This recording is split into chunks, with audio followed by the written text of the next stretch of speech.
অনেক প্রকার ডাঁটাই আমরা খেয়ে থাকি।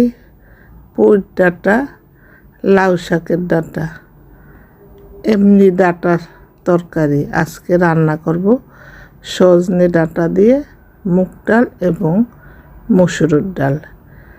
গরম ভাত অথবা সাদা রুটি যেটা দিয়েই খাই পারফেক্ট। দেখতে যেমন লোভনীয়, খেতেও অসাধারণ দুর্দান্ত স্বাদের সজনে ডাঁটা রান্না করার জন্য লাগবে 1 কাপ মসুরির ডাল আর 1 কাপ মুগ ডাল। ভালো করে ধুয়ে পরিষ্কার করে নেব।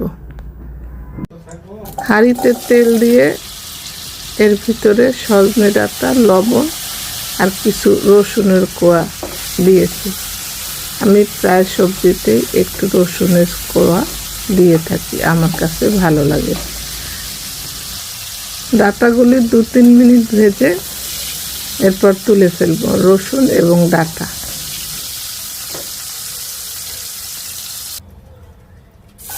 একই তেলের ভিতরে দিয়ে দিলাম কিছু পেঁয়াজ কুচি, এটাও হালকা করে ভেজে নিব। এরপর 5-6টা শুকনো মরিচ দিয়ে তেলে নেব।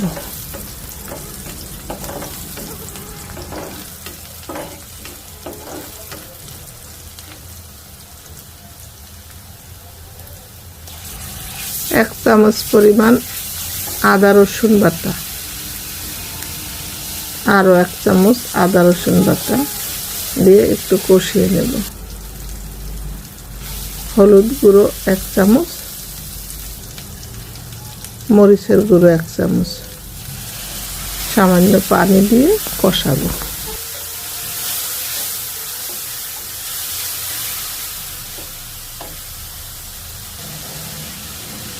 এক চামচ পরিমাণ লবণ দিয়ে আরেকটু কষাবো।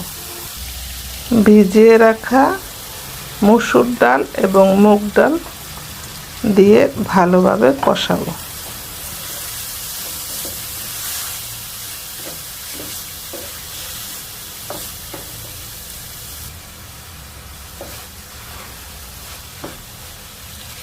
এক কেজি পরিমাণ গরম পানি দিয়েছি।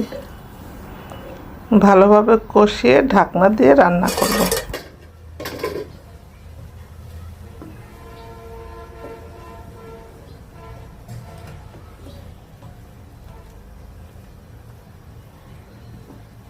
ঢাকনা খুলে অনেকক্ষণ নাড়াচাড়া করে দিয়েছি জিরার গুঁড়ো।